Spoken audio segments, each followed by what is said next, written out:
মা, এই ছোট্ট একটি শব্দ পৃথিবীর সবচাইতে মূল্যবান সম্পদ। যার আছে সে ভাগ্যবান, যার নেই সে হতভাগা।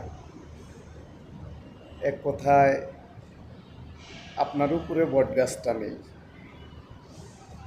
মা একটি বিষয়ে সিদ্ধান্ত নিতে গেলে দুবার ভাবতে হয়।